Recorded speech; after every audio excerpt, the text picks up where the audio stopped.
जय जिनेंद्र। आज हम NCERT 12 macro economics unit 10 DPI द्वारा जारी की गई नई प्रश्न बैंक के क्वेश्चन नंबर 7 से 12 तक सॉल्व करेंगे। क्वेश्चन नंबर 7 है, स्थिर विनिमय दर के विपक्ष में तर्क दीजिए।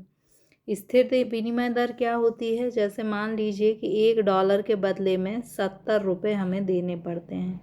यदि यह दर स्थिर रहे तो हम इसे क्या कहेंगे? स्थिर विनिमय दर। इसके विपक्ष में तर्क यानी ये क्यों लाभप्रद नहीं है। पहला है नियंत्रित अर्थव्यवस्था। चूँकि सरकार जो है उसको $1 के बदले में 70 रुपये विनिमय दर स्थिर रखनी होती है, तो क्या होता है इसका परिणाम कि सरकार अर्थव्यवस्था पर कठोर नियंत्रण लगाती है जिससे कि ये विनिमय दर परिवर्तित ना हो।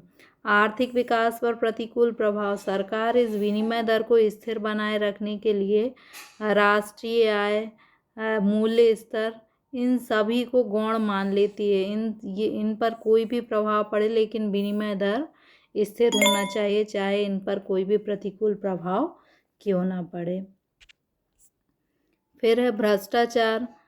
यदि सरकार विनिमय दर को स्थिर बनाए रखती है, जैसे मान लीजिए 1:70 विनिमय दर को स्थिर बनाए रखेगी, तो उसका परिणाम क्या होगा? लोगों को आसानी से यदि मुद्रा उपलब्ध नहीं होगी तो वो भ्रष्टाचार पूर्ण तरीके से मुद्रा विदेशी विनिमय को प्राप्त करने का प्रयास करते हैं। विनिमय दर में आकस्मिक परिवर्तन। सरकार चूँकि विनिमय दर को स्थिर बनाने का हर संभव प्रयास करती है। धीरे धीरे देश की परिस्थितियां यदि खराब हों तो मुद्रा दुर्बल हो जाती है लेकिन विनिमय दर परिवर्तित नहीं होती।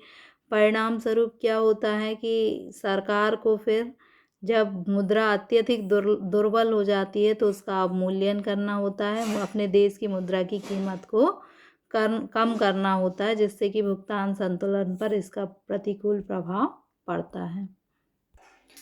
लोचपूर्ण विनिमय दर के पक्ष में तर्क। लोचपूर्ण विनिमय दर क्या होती है? जैसे स्थिर विनिमय दर में हमने देखा था कि विनिमय दर 1:70 है, यानी $1 के बदले में हमें 70 रुपये देना होंगे। तो लोचपूर्ण विनिमय दर में ये स्थिर नहीं रहती। विनिमय दर जो है बढ़ भी सकती है और घट भी सकती है। यदि मान लीजिए कि हमारे देश मतलब किसी भी देश की मुद्रा है, यदि उसकी मांग बढ़ जाए तो उसकी विनिमय दर क्या हो जाएगी? बढ़ जाएगी। और यदि मांग घट जाए तो विनिमय दर घट जाएगी। जैसे मान लीजिए टमाटर है, टमाटर की मांग बढ़ जाए तो टमाटर की जो कीमत है वो क्या होगी? बढ़ जाएगी। ऐसे ही किसी देश की जो मुद्रा है उसकी मांग बढ़ जाए तो उसकी विनिमय दर क्या होती है? बढ़ जाती है। तो आपको ये समझना है कि लोचशील विनिमय दर का मतलब होता है, इसमें लोच होती है। विनिमय दर कभी 1:70 हो सकती है, कभी 1:50 हो सकती है, कभी 1:90 हो सकती है। लोचपूर्ण का मतलब है विनिमय दर बढ़ भी सकती है और घट भी सकती है, तो इसे हम लोचपूर्ण विनिमय दर कहते हैं।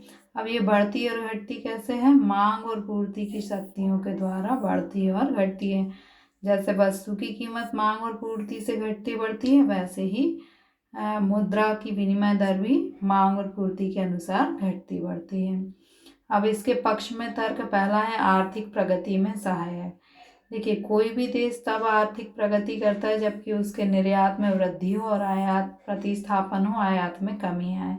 तो जो लोचपूर्ण विनिमय दर होती है उसमें सरकार क्या करती है? विनिमय दर को इस प्रकार प्रभावित करती है जिससे कि निर्यात में वृद्धि हो और आयात में कमी आए, जिससे कि देश की आर्थिक प्रगति हो सके। फिर संकट काल में उपयुक्त। संकट काल मान लीजिए कि किसी दूसरे देश ने हमारे देश के ऊपर आक्रमण कर दिया, तो अब क्या होगा? हमें दूसरे देशों से वस्तुओं का आयात करना होगा। अब आयात के लिए हमारे पक्ष में क्या है कि आयात की कीमत कम हो, तो सरकार जो है वो विनिमय दर को इस प्रकार प्रभावित करेगी जिससे आयात की जो कीमत है वो कम हो सके और हम भुगतान आसानी से कर सकें। फिर है उत्पादन स्तर में वृद्धि। उत्पादन स्तर में वृद्धि कब होती है? जबकि हम आयात कम करें और निर्यात ज़्यादा करें। तो जो सरकार होती है वो विनिमय दर में इस प्रकार से परिवर्तन करने के लिए हस्तक्षेप करती है मांग और पूर्ति की शक्तियों में, जिससे कि हमारे आयात और निर्यात पर उसका अनुकूल प्रभाव पड़े। फिर है पूर्ण रोजगार की प्राप्ति में सहायक। सरकार जो है वो विनिमय दर में हस्तक्षेप करके मांग और पूर्ति की शक्ति जो है उन्हें प्रभावित करती है, और इस प्रकार से प्रभावित करती है जिससे कि हमारे देश में फुल एम्प्लॉयमेंट की सिचुएशन क्रिएट हो, पूर्ण रोजगार की स्थिति निर्मित हो सके। लोचपूर्ण विनिमय दर के विपक्ष में तर्क। लोचपूर्ण विनिमय दर का अर्थ होता है कि जैसे हम $1 के बदले में 70 रुपये हमारी विनिमय दर है, तो ये हमेशा ऐसी नहीं रहेगी। कभी तो हमें $1 के बदले में 50 रुपये देना होगा और कभी $1 के बदले में 100 रुपये देना होगा। ऐसा क्यों होगा? ये मांग और पूर्ति की शक्तियों के कारण होगा। यदि मांग बढ़ जाएगी तो जो है रुपए की कीमत भी क्या होगी? बढ़ जाएगी। और मांग घट जाएगी तो रुपए की कीमत भी घट जाएगी। तो ये लोचपूर्ण विनिमय दर है, इसके विपक्ष में तर्क बताना है। ये क्यों अच्छी नहीं है? पहला, अल्प विकसित राष्ट्रों के लिए अनुपयुक्त। जो अल्प विकसित राष्ट्र होते हैं वो क्या होते हैं? उन्हें अपना विकास करना होता है, और विकास के लिए वो क्या करते हैं? कच्चा माल, मशीनरी आदि का आयात करते हैं, और इन सब के आयात करने के लिए उन्हें मुद्रा की आवश्यकता होती है। चूँकि जो देश आयात ज़्यादा करता है उसकी जो विनिमय दर होती है वो एक्सचेंज रेट या विनिमय दर जो होती है उसके प्रतिकूल हो जाती है। इसलिए जो अल्प विकसित राष्ट्र होते हैं वो आयात अधिक करते हैं, इसलिए विनिमय दर उनके प्रतिकूल हो जाती है। अब दूसरा है भुगतान संतुलन के लिए प्रतिकूल। संतुलन के लिए प्रतिकूल का अर्थ यह है कि मान लीजिए कि $1 के बदले में 70 रुपये ये विनिमय दर है। अगर विनिमय दर $1 के बदले में कभी 50 हो जाती है और कभी 100 हो जाती है। जब कभी विनिमय दर कम होती है तो जो सट्टेबाज होते हैं वो क्या करते हैं? वो कम विनिमय दर पर खरीद लेते हैं मुद्रा, और जब विनिमय दर बढ़ती है तो मुद्रा को बेच देते हैं। तो इस प्रकार की सट्टेबाजी से क्या होता है? देश के अंदर संकट उत्पन्न हो जाता है। फिर है साधनों की बर्बादी। क्या होता है कि लोचपूर्ण विनिमय दर में जिस देश का निर्यात अधिक होता है विनिमय दर उसके पक्ष में होती है। अब जब निर्यात अधिक होगा जिस देश का, तो वो दूसरे देशों से क्या करेगा?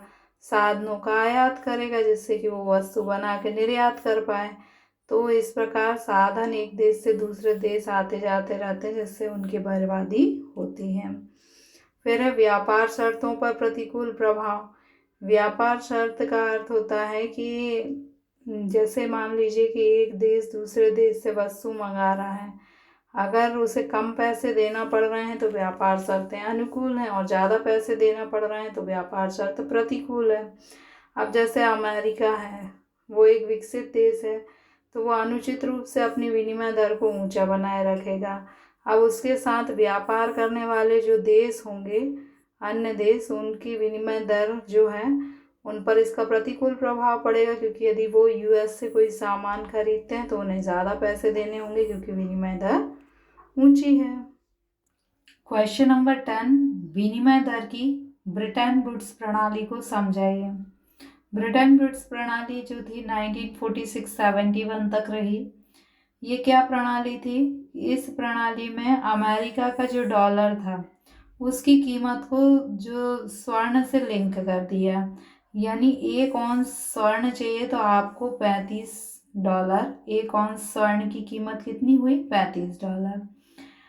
अब यदि ब्रिटेन का पाउंड, जर्मन का मार्क और भारत के रुपए, इन सभी मुद्राओं के रुपए को डॉलर में इनकी वैल्यू डॉलर में व्यक्त की गई। जैसे कि मान लीजिए कि 1 औंस स्वर्ण जो है $35 के बदले में आप 1 औंस स्वर्ण ले सकते हैं, और यदि आपको $35 चाहिए तो आपको मान लेते हैं कि 1 लाख जो है रुपी चाहिए, यानी 1 lakh rupee equal to 35 dollar and $35 equal to 1 ounce स्वर्ण। ये एग्जाम्पल है।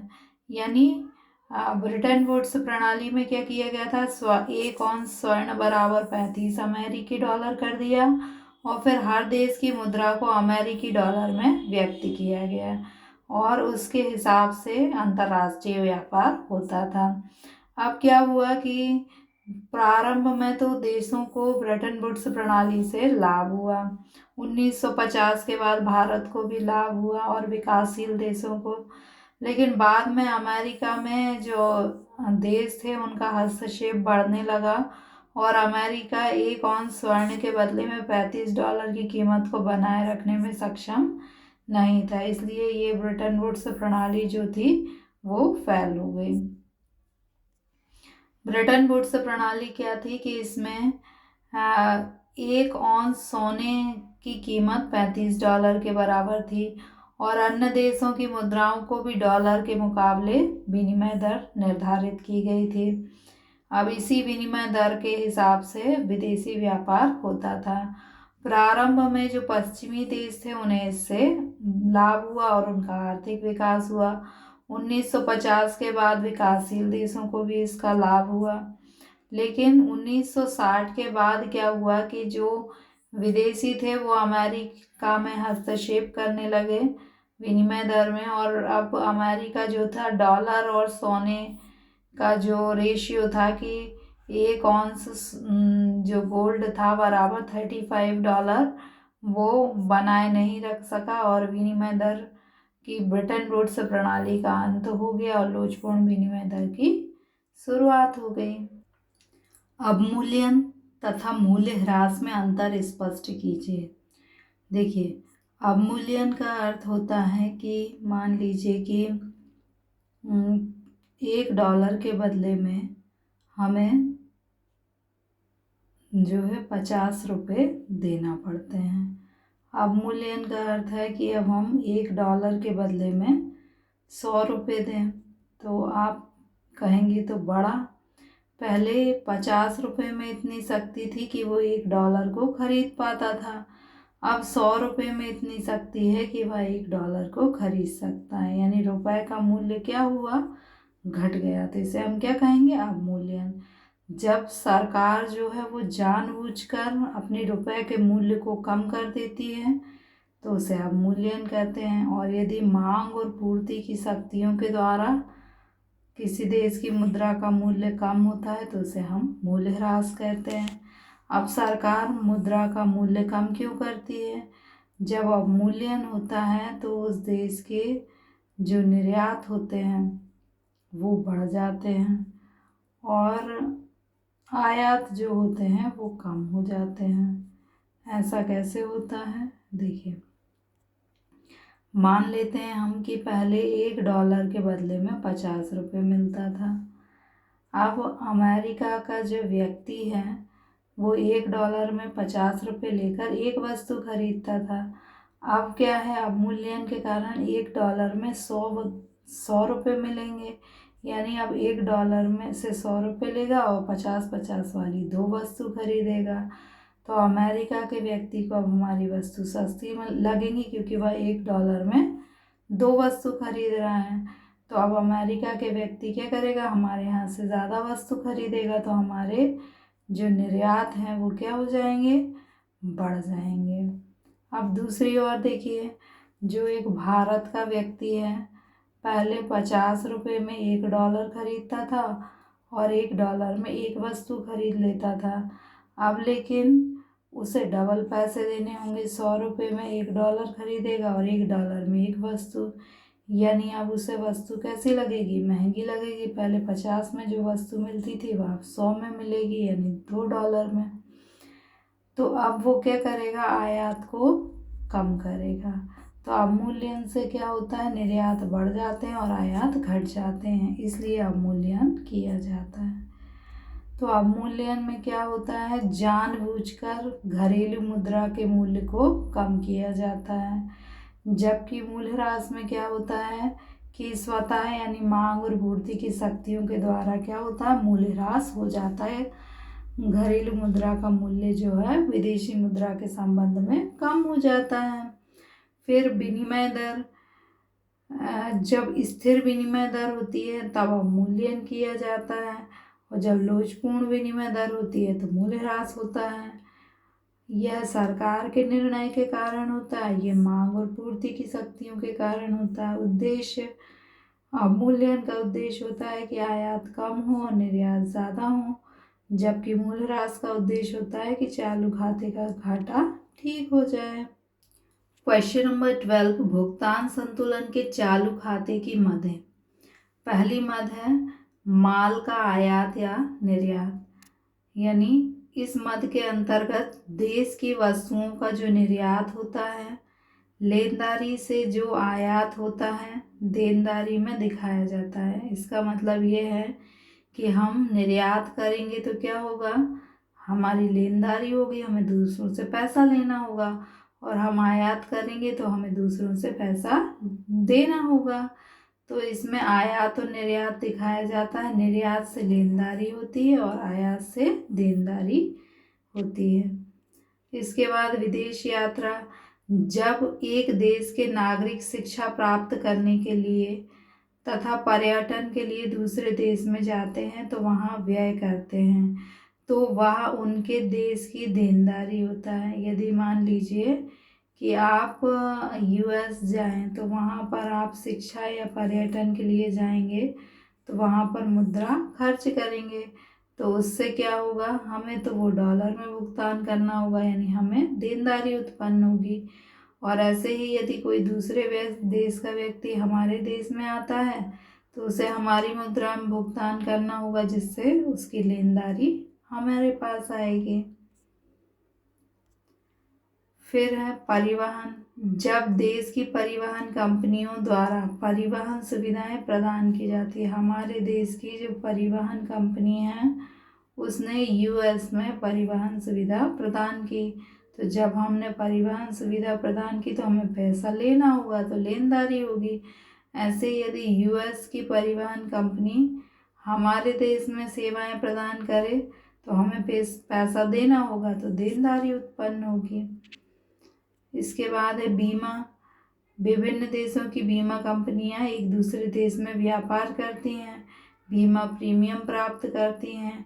यदि मान लीजिए कि हमारे देश के लोगों ने दूसरे देश की पॉलिसी ली है तो हमारी देनदारी होगी, क्योंकि हमें पैसा देना है। और अगर दूसरे देशों ने हमारे देश का बीमा इंश्योरेंस करवाया है तो हमें पैसा लेना होगा, तो लेनदारी। बेसिकली इसमें आपको लेनदारी व देनदारी का कॉन्सेप्ट स्पष्ट करना है। देनदारी का मतलब हमें पैसा देना है, और लेनदारी का मतलब हमें दूसरे देशों से पैसा लेना है। जब लेना होता है तो लेनदारी उत्पन्न होती है, और देना होता है तो देनदारी उत्पन्न होती है। So thank you.